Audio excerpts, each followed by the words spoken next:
We'll start. Welcome everyone.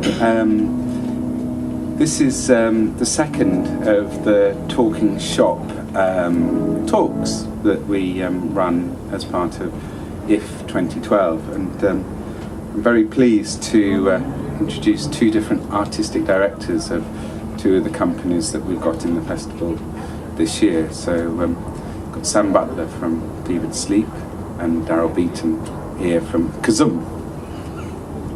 And we're just going to have a 20-25 minute chat about making work, and specifically site-specific and outdoor performance work for young audiences, for children and young audiences. And we're very pleased that we've been able to invite both of the companies to IF Festival this year. To say something about Fevered Sleep and Little Universe is that we've been able to be part of the commissioning process for that show. We're working with a group of 7 other festivals across England, both for this year, next year and 2014, in each of those years, to commission a new piece of work specifically that's outdoors and that is for a young person, under 5's audience. Specifically, that's the brief that we give to people. And we were very pleased that we went through a process and Fevered Sleep put in an application, and then they were commissioned, I think, back in January? Yeah. So, and this showing, the show here is, I think, the third outing. Is that right? It is, yes. Yeah. So we're very pleased about that. But also, with Kazum, with their lovely brown paper packages show.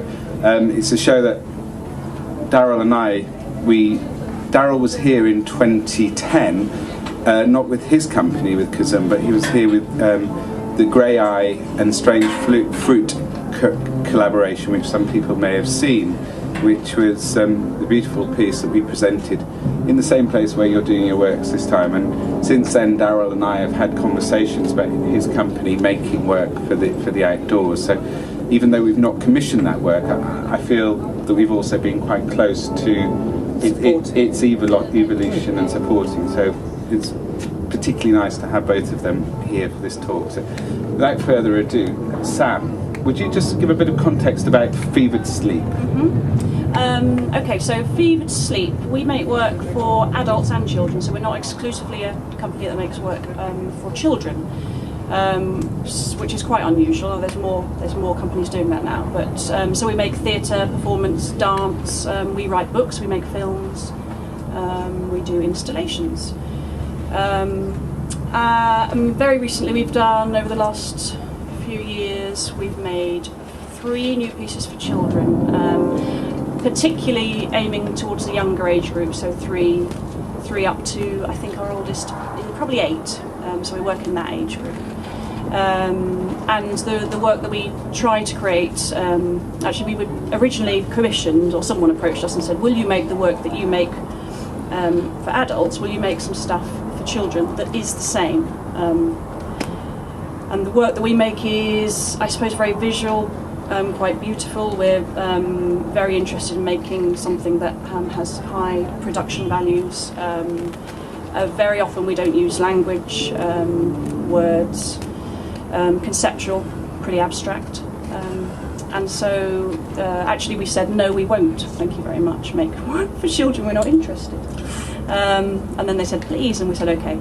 So through a period of development we made a piece, and it was really well received, so we carried on making pieces, and we kind of consider ourselves to be ambassadors to encourage other companies who don't make work for children, other artists, to actually go out and make really high quality stuff for children, because there needs to be more of it. So thanks. Daryl, a little bit about Kazum. Okay, so Kazum, we're a company that produce work specifically for young audiences. The company itself has been going for 22 years, but I took over as artistic director about 6-7 years ago. And I suppose our work breaks down into 2 areas, really. We produce well, I suppose historically it was a small-scale touring company that would tour into venues and things like that. And then in 2008, we likewise got asked to do a commission for a small-scale mobile piece of outdoor theatre. And through that, we realised that actually there was a much more breadth and potential. And a lot of our work is also quite visual, and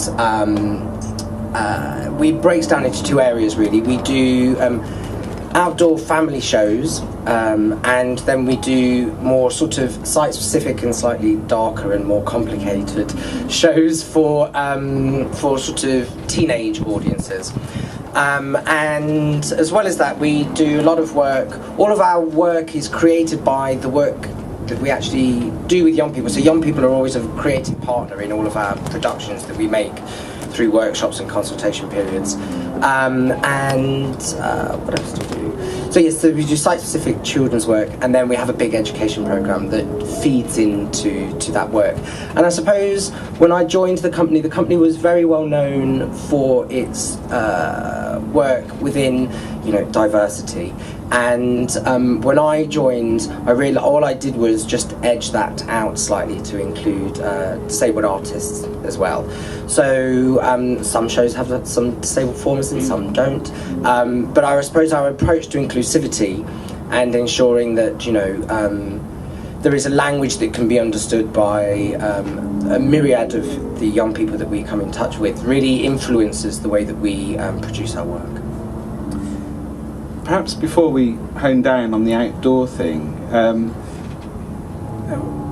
what does it mean if you say you're setting out to make a piece for, say, 3 and 4 year olds? How is that different from setting out to make a piece for 7 and 8 year olds, say? Well, I'd say firstly it isn't. Except that we will bring 3 and 4 year olds into our rehearsal process. We will go into nurseries. We will take them into forest if we're making a piece about forest. We will take them with us and see what they like. And that is really the only way it differs. Sometimes we make a piece for 3 and 4 year olds, and we find out through that process actually it's for 5 and 6 year olds.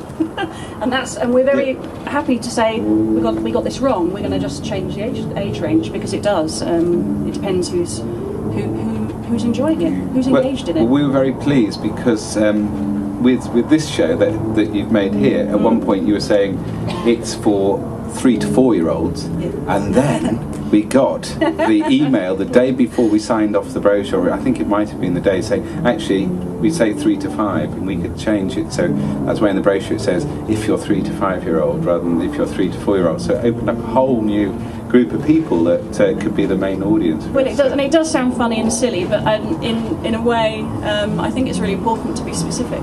To say no, these 3 year olds are very different from these 5 year olds, and sometimes those two people should not be in the audience for our work. For our work, I'm talking about our work, not other people's. And often you'll probably find as well that if it says for 3 year olds, then people will bring their 2 year olds because they think that that's okay, and generally it isn't. But yes, through our process, we found that actually the older age group we were edging upwards as well. So good, all good. And anything else to say on that from your perspective? I would say pretty much what Sam said, really. I mean, the way that we approach it is, again, the young people are part of our journey, so you can gauge what works and what doesn't. And I suppose when we create work, we're just really looking at... we don't set out to create a piece of sort of narrative theatre as such. We try and look at sort of, I suppose, plot points within a story, and then give the space for the audiences to use their own imagination to connect them up. And therefore, that means that, two very different audience members can have a very different take on a show, because actually you're not being very didactic and you're not saying this is a narrative and it goes to this to this to this. Actually, for us it really is about actually making the audience work, making them use their imagination and come up with it. So I'm just going to ask something. I will get onto the outdoor thing, which is what we're supposed to be talking about, but what's the role of the adult that obviously is with the person that brings that audience member that you're making the work for, then in the sort of the mediation of the experience of the target audience person? And how do you work with that? Yeah, well, that's really interesting. I think, firstly, to say that often when people bring children to a theatre or inside or outside to a piece of theatre, actually more so inside, the adults, and particularly teachers, will spend a lot of time saying, shh, shh, be quiet, be quiet, shh, shut up, be quiet. We like to say, actually, you can let them talk about the piece. For children, and that's why it differs from adults, they need to talk to the person they're with. It's okay for them to say, I don't understand what that is. We don't mind that they don't understand, and we also don't mind if there isn't an answer. But I think it's really important for them to be able to talk about what they're seeing, interact, because they do that at home, they do that at school, and they do that with their family. We think it's really important for them to be nearby and to be able to talk about what they're seeing in front of them there and then, because it's quite immediate as well for children, rather than afterwards. Often they can they're doing something else, they're going to get an ice cream now, they've seen that. It's there, immediate, so I think it's really important. I think it also shows I completely agree. Our big thing is, talk, that's fine. Yeah. Chat about it. Because it also shows a level of engagement with the show, because if they weren't watching it, they wouldn't be chatting about it. And one of what I feel that sometimes the role of the grown-up parent relationship is actually for the grown-up and adult to get it wrong, and for the child to sort of like, no, it means this actually, and and actually you hear a lot with that. Within Brown Paper Packages, for example, one of them was like going, I don't understand why none of the characters are talking, and then the child was like going, it's because not everyone talks in the same way, and and just spun it off, and you like going, yes, actually. And I suppose that is slightly creeping into the beauty of outdoors, is that actually you don't have those sort of theatre etiquettes where, you have to sit in a row and you have to be quiet and you have to look straight forward, which is pretty much what they do in assembly and in class and all of that type of stuff. So loosening up that is okay. Well, really thank you for providing a perfect segue to let's move out into the great outdoors. Sam, you said that actually moving from making work for adults to children was something that you were resistant to, and then this opportunity came along with the commission. What made you feel that it was the right thing for Fevered Sleep? Fevered Sleep are incredibly popular. They're invited all over the world to present their work. They are very, very busy. They can make choices absolutely about what they want to do. Just give you that context. Some might not say that in that way, but you made that choice to actually invest your creative time in your mind for a couple of months into making this work. Why now, and why did you want to do that? I think because we're a company that says we do this and we do this and we do this and we do this and we'll try this. We've never done that, we'll try this. So that's firstly, we do tend to say, okay, why not? And secondly, of course, whenever there is a piece of theatre, you will get the people who buy the tickets who come and see the show, and you will get the same type of people who will come and see the show, and you get the adults who are theatre savvy to take their children, and that's great for them, but there are a whole load of people out there who don't go and see high quality performance for children, and so this is where you can do it, because they might be coming to see something else, they might be coming to hang out in the sun, and then they might be drawn to this little piece over there. So Darryl, anything? Sam seems to be saying everything. I'll ask you a question first next, and then she'll have to think of an answer as well. Exactly. But I suppose likewise, it was that thing of, we got our first outdoor commission in. Well, actually, we got our first outdoor commission in 2007, but it was more of a sort of to create a children's zone at a festival, and they were just expecting us to turn up and do some mask making or something of that sort, and we just went in thinking, actually, let's just create a really big fun garden where they can plant and dig up vegetables, and actually, and likewise through that, then suddenly you have access and interaction with a whole group of young people that you wouldn't normally have. And then when the commission came up in 2008, I was starting to get slightly frustrated with the restraints of working indoors, I suppose. And and then we just created a very small piece called Paper People. Sorry, what were those constraints? The constraints were, we wanted to look at a different way of engaging young audiences that wasn't, for want of a better expression, panto. And once you had all of those young people sat in rows, you couldn't really have a one-on-one interaction with the person in the fourth row. You couldn't,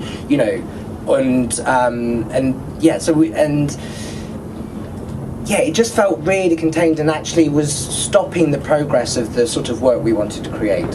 So we created a very small piece called Paper People in 2008, and I suppose that was the stepping stone for us, because it meant that we could really look at, at some points you could work with a whole group of young people, at some points it was a really one-to-one interaction, and then through that, I suppose our work in outdoors and site-specific really grew, that we just had this notion, actually, we don't want our audience to sit down, because once they're physically engaged, then it's easy for them to become more emotionally engaged. And I suppose, and this is for our much older audiences, our teenage audiences, they sit in a row, they're just like, yeah, whatever. But as soon as they're having to walk around a site from venue to venue, they're physically engaged, and actually you just manage to keep them for an entire show. So specifically, I'm going to come into them now with brown paper packages. Just tell us a little bit about the development of the idea and the context for that, and how you wanted it to work, and whether you feel it's achieved what you wanted to achieve. The idea with that, I suppose it was a progression from Paper People, as I say, which was a much smaller show. It was about how do we try and contain that level of intimacy and interaction, but obviously on a larger scale. And there's also this sort of elements of surprise and allowing the young people to use their imagination and allowing them to play, I suppose. And so we developed a piece, we did a one-box version that you were obviously aware of and sort of involved in the evaluation process on that. And that was around how can you tell a story but then sort of bring the audience into it, because there's a lot of work in sort of indoors where there is a show and then the kids are allowed to get up at the end and play. But for me there was always, there was still that barrier of they do the show and then the children are allowed to play at the end. So we were looking at ways of exploring that the show sort of, so I can't think of a better expression, but hugs the audience, so that actually they then feel that they can just get up when they want and join in at the end. And I don't know whether Brown Paper Packages has achieved as much of that as we'd hoped for. But this is our sort of second outing of that, and one of the beauty of working outdoors is that shows, you can do as much rehearsal as you want in a rehearsal space, but it's only when you are outdoors and you have an audience, especially this type of work where you want to engage them, that actually you're still sort of tweaking and working ways of involving them more that is meaningful, I suppose, that wants them to get up rather than being a bit sort of school assembly where you get up and then get to the front and join in. Right. So Sam, I remember, I think when we did the commissioning process, we put a call out. We shortlisted 3 projects before Christmas, I think, and then we asked you, we gave you 3 or 4 weeks to come up. And I remember the day that David, who's the co-artistic director of the company, came and presented to the group of commissioners. So, I've got a very clear idea of where it was then, and how's your journey been since that time, where you were very obviously clear and articulate with the idea?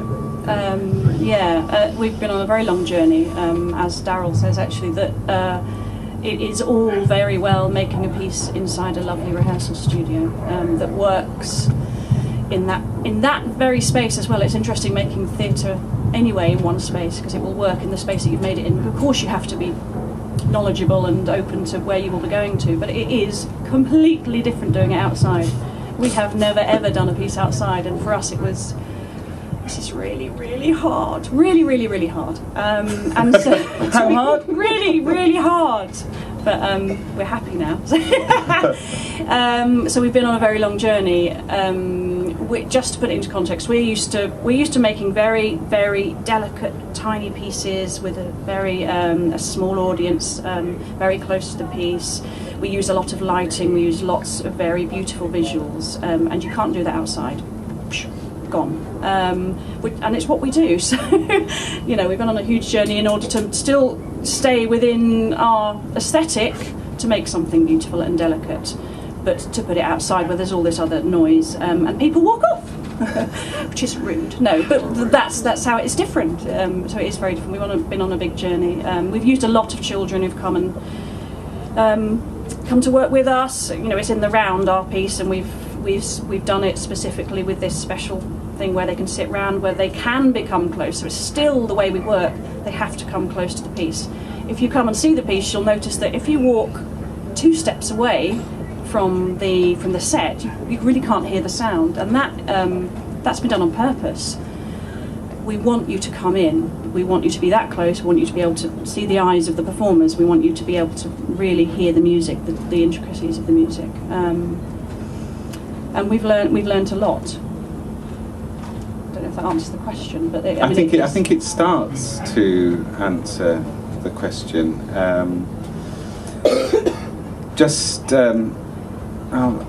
The performers you're working with, are those performers that have experience of working outdoors, or again, is it a journey for them? Yeah, a mix. A couple of them have worked outdoors, not with us, and a couple of them haven't before. So for them, they've had a learning process as well.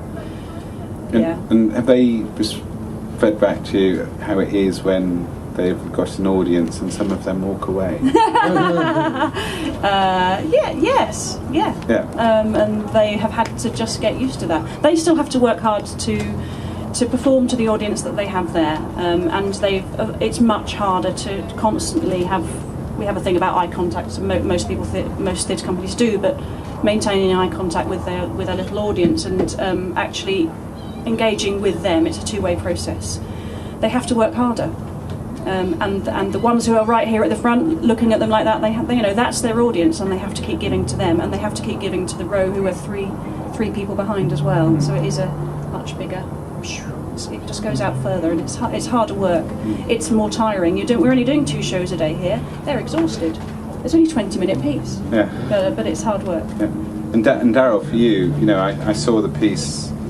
I think actually I would have seen its premiere performance, which was only 3 weeks ago on Saturday, 3 weeks ago yesterday, in the Greenwich and Docklands International Festival in front of the Cutty Sark in Greenwich. And we had a conversation after that, and it's been very interesting for me to see the development. So I just wonder what you learned from that first outing that weekend, and then how you've been able to work in your process as a director with the company, not many days I know between then and then, to actually bring it here to us. The first of any new show is always, I suppose, on a more light-hearted note, the change in me personally is I spent the first show at Greenwich Doctors going, oh my god, and then spent the show here going, oh, it's so nice.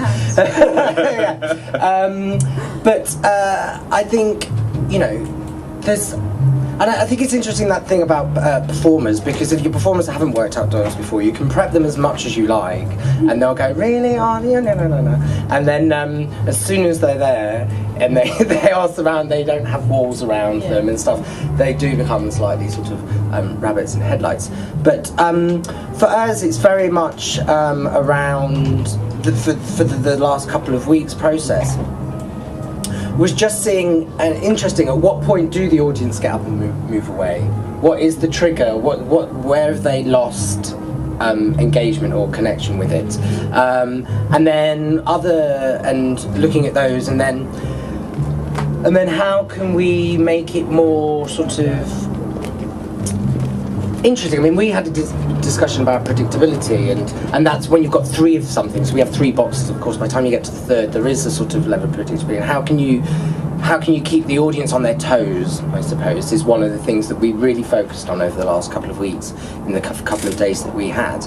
And also the big learning curve, I suppose, especially yeah, we were in front of the Cottage Sark. There was shows all around us. It was just chaos, and also there was a lot more of within a sort of town centre-y location. You get much more footfall. People who are just walking past doing their shopping and going, "Oh, what's that?" And then they'll stay for a bit, and then they've got to go and pick a kid. So sometimes you don't know why they're moving on, but it's because sometimes they've just come across it and they haven't actually got that much time. And I suppose the difference here, and again what we talked about, was that actually there's a much more sense of people coming for a day out to take part in Milton Keynes, part of this festival, and therefore there's a much more level of intimacy, which is something from when we go away from here is about how do we hold on to that level of intimacy, even when you are surrounded by lots of other things happening with you. Thanks. I've really enjoyed this, but I'm conscious there are people out there who have seen hopefully either one or both of the shows, and there might be some comments or questions from people in the audience. So has anyone got anything at the moment they'd like to ask or say or ask about the shows?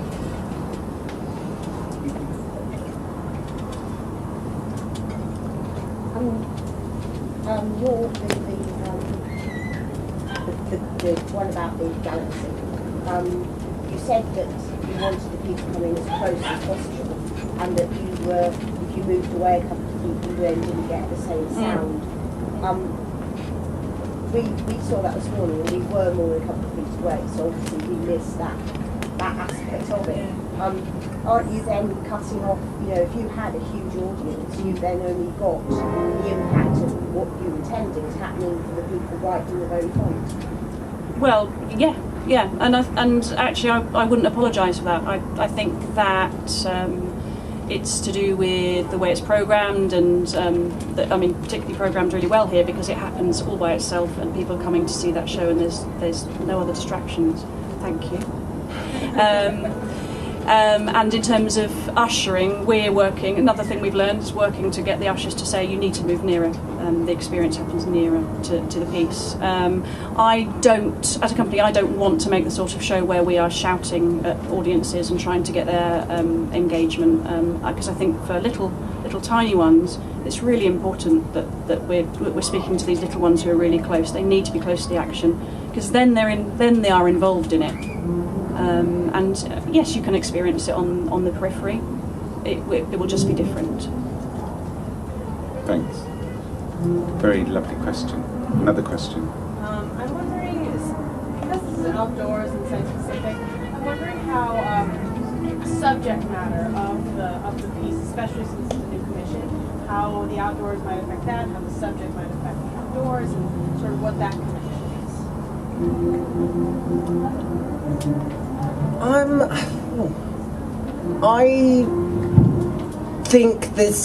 don't think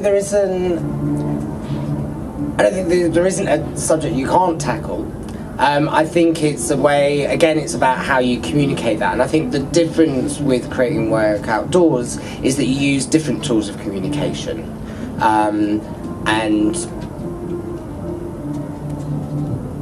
I think that's it really. And it's interesting, because it's interesting and one of the other beauties of being outdoors is you can move around the audience and listen to what they're saying and secretly pick up on what things are working and what aren't. But for us, I suppose it's very much around wanting to look at a specific theme, subject, topic, and then how do you communicate that differently in different ways at different times, really. So I think it's more about I'm just saying communication over and over again. It's communication. It's I don't think I think go back to what I said originally and I'll shut up. I don't think there's anything you can't choose to explore. It's just how you do it. obviously the universe is the great outdoors. Is that why you chose to explore the universe? It is. We were thinking about, okay, what is immediately present to a child outside, and when they're outside, what don't they often look at? And we looked upwards and thought, the stuff up there. And that's why we chose that subject. And because we'd never made a piece before outside, to us it was, we don't really know whether this will work. But I suppose when you're working outside, then you take all the things that are there and that feeds into the piece. So I suppose you look at it in different ways. We thought about looking up, if you've seen the design of the piece, it's got the poles that go upwards. So we were very interested in making sure that the eye was drawn upwards, as well as the children are encouraged to come down low and look between the things there, so they're seeing a different level here as well. So it's all about levels and different ways of looking, and we are encouraging them to look at the sky and take things in, and yeah. Any other questions? Have either of you got any questions of the audience? Never been asked that before. I don't know. No, I don't. No. Too scared. Okay. Thanks for saying that. Yeah, it's just something we did a talking thing yesterday where it became very much about discussion, and I think I might ask that of other panellists that I talk to, that it's also the audience's duty to help. And I think what you're saying actually in a lot of your making, it's the response that you're getting, and that it feels, both in the making and the process of actually, the children of the age that you're aiming at being involved in the process, but also like here or before, so you can really actually get the response because you can go and stand behind them. Yeah, absolutely. You can really feel, Yeah, what they're saying, or also just their whole body language, which I think is one of the great things of moving outside of the darkened theatre world. And also with young audiences, they haven't never been sucked into the whole theatre etiquette, so they will sit there and go, it's boring. Yeah, can we go home now? Yeah. So thank you not very that much. Ever happens. I know that both shows you're going on next to, is it Kendal next? We're at Kendal Mintfest. Yes. And then in Chelmsford and Bournemouth. Yeah, that's this year, and then hopefully, do you think you'll tour the show again? Yeah, we're at Juice as well, and then we're looking at my manager. Norfolk and Norwich. Yeah. So great, and this show after we're going to be part of Showtime Festival, which is the Mayor of London's festival, which spans from the opening of the Olympics through to the Paralympics. Great. So we've got locations in and around London over the whole summer. Yeah. Wow. Thank you very much. And I'd obviously like to thank both of you for being part of the discussion, but to thank both of you and your whole companies, both your performers, but also your delightful technicians that you brought with you, and it's been a delight to have them on site since Friday, setting up, and I'm very pleased the shows have gone well for you, and we have one more left of each, I think. So let's take a break so we can actually go and see the work. So thank you very much.